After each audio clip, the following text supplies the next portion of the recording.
แล้วมื้อนี้ก็มาฮอดแล้วเนาะมื้อนี้ก็แม่นมื้อที่เฮาได้นัดกับหมอไมเกรนไว้เนาะก็ตอนนี้พวกเฮากำลังเดินทางเนาะเพื่อจะไปพบเพิ่นเนาะแล้วก็ไปปรึกษาเรื่องที่ว่าเฮาเป็นโรคไมเกรนนั่นน่ะทุกคนเนาะเพราะว่าเฮาบ่ฮู้ว่าเพิ่นสิปิ่นปัวเฮาแนวใดแล้วเฮาสิได้ปิ่นปัวน้ำเพิ่นแบบขั้นตอนแนวใดหั่นน่ะมื้อนี้ก็สิได้ไปพบเพิ่นแบบจริงจังแล้วเด้อมื้อนี้มาโรงหมออีกแล้วมื้อนี้มาโรงหมอหาดรไมเกรนนะมื้อนี้เนาะ3 มื้อเรียงละมาโรงหมอมื้อนี้อันนี้ก็จะเป็นโรงหมออยู่ในอเมริกาฮัลโหลว่างไงดี เขาเอ่ยว่าเป็นคลินิก มันเป็นคลินิกนะ เป็นบ้านเขาเอ่ยว่าคลินิก เห็นบ่ เพราะว่าเขาเฮ็ดเพื่อบ่ให้ไปอัง คนก็บ่ได้มีแต่เฮา She'll call you from down there. thank You're you welcome. โอ้พี่ไม่ได้ Here you go, Lisa.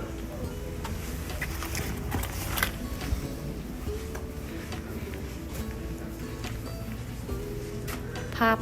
ตัวนี้เขาได้ไปแล้วเนาะภาคตัวนี้นะเข้าไปมาละ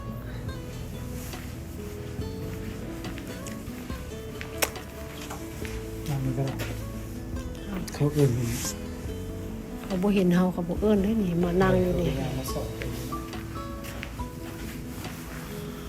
โอ้ยเมื่อยแต่ละมือมาแต่ห้องหมอบ่มากวดไมเกรนบ่ฮู้ว่าเป็นหยัง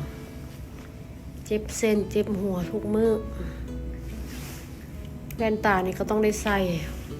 เลื่อม เวลามีสโนว์อย่างแนมไปอยู่นอกมันขาวมีแต่สโนว์เห็นบ่เนี่ยมันเลื่อมอ่ะนะ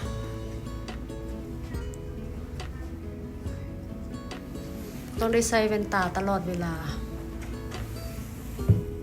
เดี๋ยวไปติดตามเบิ่งเนาะว่าสิเป็นนั่นใดแต่ว่าเวลาเข้าห้องกวดหั่นนะเฮาก็สิบ่ได้ถ่ายเนาะเขาบ่ให้ใส่โฟนหั่นนะทุกคนเฮามาหูหมอมื้อนี้นัดหมอไมเกรนมานี่ได้3 เดือนจึงได้มาทุกคนเขาเป็นไมเกรนเนาะแล้วก็ด็อกเตอร์ประจำตัวให้มาพบกับหมอไมเกรนหลังจากเพิ่นสั่งให้มาพบแล้วเขาก็อพอยเมนต์นำหมอไมเกรนอพอยเมนต์แล้วเพิ่นก็ให้มาพบในมื้อวันที่12 เดือน 2ทุกคนก็คือมื้อนี้เนาะเฮานัดตั้งแต่เดือน11หาก็ได้มาหาด็อกเตอร์มื้อนี้ทุกคนคิดว่าแนวใดมันโดนซ้ำใดเพราะว่าคันเว้าเรื่องแนวเจ็บแนวป่วยนี่นะคันเฮามาแบบว่ามาไวหั่นน่ะมันก็สิดีเนาะตอนเฮาเจ็บว่าซั่นซะคือบ้านเฮาเจ็บแล้วเฮาไปโลดจังซี่นะแต่ว่าอยู่ในประเทศเขาเจ้านี่เวลาเฮาเจ็บนี่เฮานัดหมออพอยเมนต์นำหมอนี่เขาเจ้าจะเอามือที่เขาเจ้าวางแล้วเขาจะจึงเบิ่งเฮา จึงไปไม่ใช่สิ ถ้ามันเจ็บกระทันหันแล้วจึงได้ไปemergency เนาะคันแม่นเฮาเจ็บแบบพยาธิประจำตัวเฮาเจ็บแบบบ่นั่นน่ะนะเขาเจ้าก็นัดให้เฮามาตามที่ว่าเขาเจ้าวางเนาะก็คือค่อยเนาะค่อยเป็นไมเกรนนี่หลายปีแล้วเนาะแต่ว่าอยากกวดแบบจริงจังนะทุกคนที่ผ่านมาเฮาก็มีแต่กินยาแล้วก็บรรเทาอาการไปแต่ละมื้อนะแต่ว่าเฮามากวดจริงจังก็คือเริ่มเข้ามาปิ่นปัวก็คือมื้อนี้เนาะทุกคนวันที่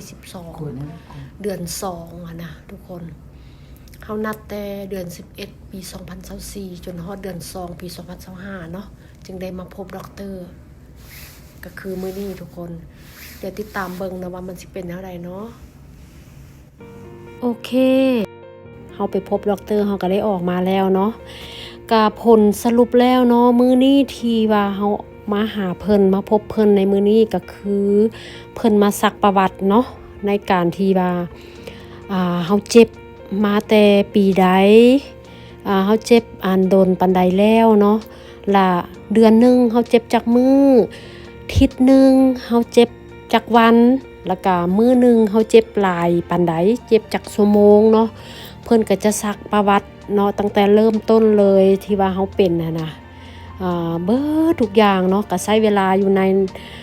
ห้องหมออยู่นำด็อกเตอร์หันก็เป็นชั่วโมงพุ่นล่ะทุกคนเนาะก็ผลสรุปออกมาแล้วก็คือเนาะเพิ่นหันสั่งยาให้เฮากินยาเพิ่นหันก่อนแล้วก็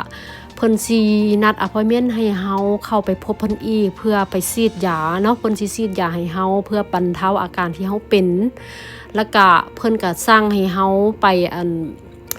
MRI เนาะเบิ่งเพราะว่าเพิ่นอยากรู้ว่าสมองของเฮาเนี่ยมันเป็นแนวใดแล้วก็เพิ่นอยากรู้ว่าอันนั้นกระดูกคอของเฮานี่มีปัญหาหยังบ่หั่นน่ะเพิ่นอยากเห็นเนาะเพิ่นก็เลยสั่งappointment ให้เฮาไปกวด MRI อีกบาทนึงเนาะในมื้อใดเดือนใดนี่เฮาก็บ่ได้แน่ใจว่าเพิ่นสิให้ไปมื้อใดแต่ว่าเพิ่นว่าเพิ่นสิเพิ่นสิโทรมาหาเฮาอีกเทื่อนึงเนาะว่าเพิ่นสิให้เฮาไปเดือนใดวันที่เท่าใดนะมื้อใดหั่นนะเนาะก็ผลสรุปแล้วเนาะมื้อนี้ก็ได้คำตอบจากด็อกเตอร์เนาะว่าเพิ่นสิให้เฮาไปกวดอีกเทื่อนึงก็คือไปส่งให้เฮาไป MRI เนาะเบิ่งกระดูกต้นคอเบิ่งในสมองของเฮาจากนั้นเพิ่นก็สิปินปัวเฮาแบบจริงจังเลยนะทุกคนเนาะก็ไปติดตามเบิ่งน้ำกันเนาะว่ามันสิเป็นจังใด